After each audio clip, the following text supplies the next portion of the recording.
Bonjour, bienvenue à chacun et chacune d'entre vous à cette deuxième journée de notre neuvaine à notre bon Saint Joseph, cet aimable saint que le pape François appelle le Père aimé. Mais avant, chantons-lui notre chant-thème de la neuvaine. Chante avec nous, Joseph, l'amour du Seigneur. Chante avec nous, Joseph, chante l'amour. Je ne pense pas que Saint Joseph veuille tellement qu'on s'attarde à lui, mais plutôt qu'on regarde le visage de Dieu Père à travers lui. D'abord, peux-tu t'imaginer comment le bon Dieu a tout donné ce qu'il avait de plus beau, de plus grand pour créer un homme qui deviendrait le papa de son fils. Papa adoptif, mais papa qui va s'occuper de toute sa formation, toute son éducation humaine, chrétienne, pas chrétienne, mais humaine et religieuse. Peux-tu t'imaginer la virilité de Joseph, la bonté de Joseph, cette force qu'il avait doublée de tendresse? Oh, mon Dieu qui devait être beau! J'ai tellement hâte de le voir. Et ce Joseph, il est aimé. Il est un père aimé. C'est vrai, on chante « aimable saint ». Pourquoi on aime quelqu'un habituellement? C'est que la personne nous aime en retour. C'est la personne, le papa initie l'amour. Je pense à des personnes qui ont de la misère à regarder Dieu comme un père et qui ne savent pas qu'ils sont aimés pour eux-mêmes. Peut-être qu'ils n'ont pas eu le papa ou la maman qui aurait pu leur donner tout l'amour dont ils avaient besoin. Peut-être qu'ils n'ont pas senti cet amour-là. Mais pour eux, cette année, d'une façon toute particulière, dans un carême qui n'est pas comme les autres, cette année, en cette neuvaine, Joseph veut se révéler ton papa à toi. Et on va regarder comment il est beau et comment il veut intercéder pour toi. Tu sais, on parle beaucoup de Joseph qui intercède pour les choses matérielles, mais il peut intercéder pour les guérisons de ton âme, pour des lumières dont tu as besoin, pour la douceur, pour la consolation dont tu as besoin. Il est le patron de la vie intérieure et tu vas voir, tu vas l'aimer beaucoup par la suite.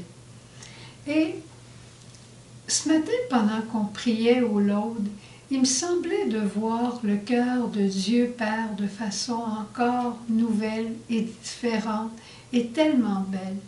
Parce que facilement, on a peur de Dieu. Hein?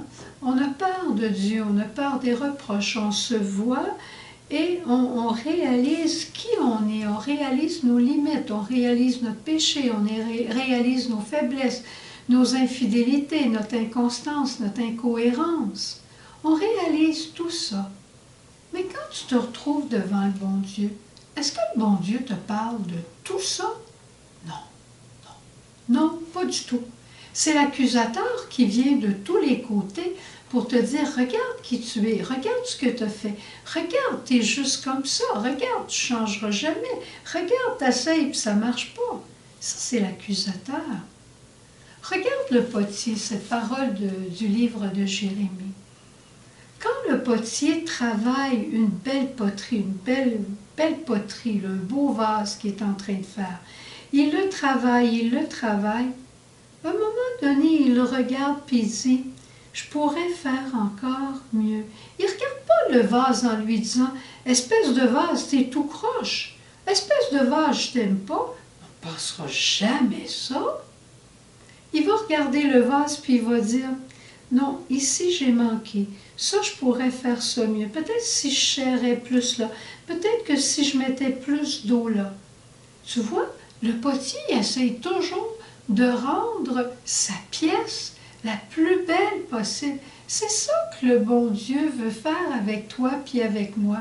Il nous fait pas des reproches, c'est nous ou l'accusateur, qui s'appelle le démon, qui passe son temps à nous accuser, à nous faire des reproches.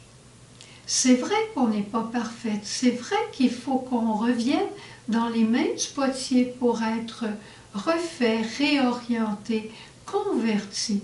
Mais ça se fait dans une conversation avec notre Père.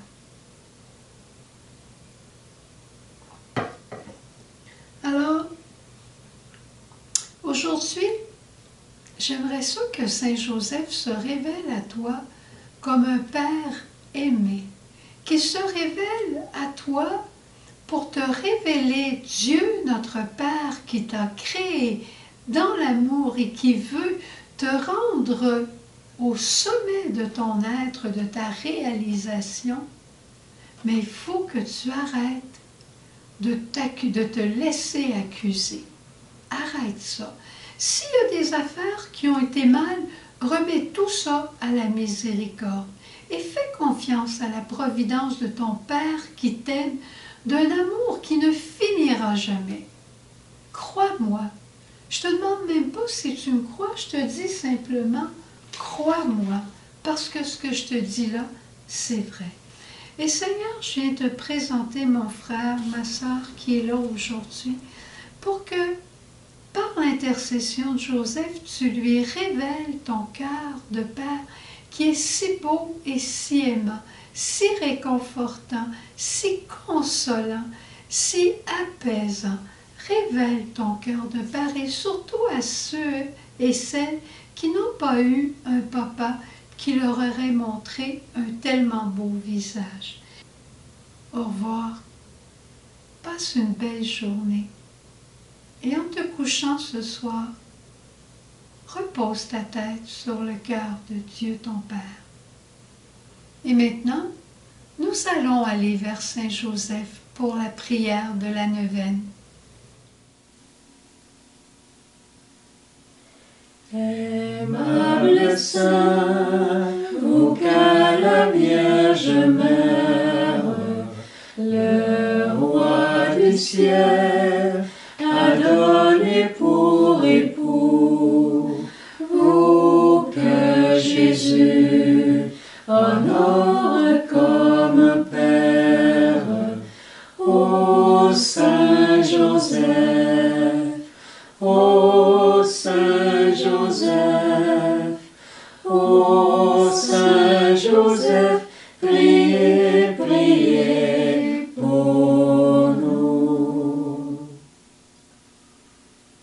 Toi, Saint Joseph, qui est si beau, qui est si bon, montre-nous le visage de Dieu Père. Révèle à chacun et à chacune aujourd'hui le visage aimant de notre Dieu Père Providence. Puis on te le demande et on te remercie d'avance aussi d'exaucer toutes les autres intentions que nous portons dans notre cœur et que nous te présentons. Souvenez-vous, ô très chaste époux de Marie, mon aimable protecteur, Saint Joseph, que l'on n'a jamais entendu dire que quelqu'un ait sollicité votre protection et imploré votre secours sans avoir été consolé. Je viens avec confiance me présenter devant vous et me recommander à vous avec ferveur. Ne rejetez pas mes prières, Père virginal du Rédempteur, mais écoutez-les avec bonté et daignez les exaucer. Amen. Ô Saint Joseph, ô Saint Joseph, ô Saint Joseph, priez.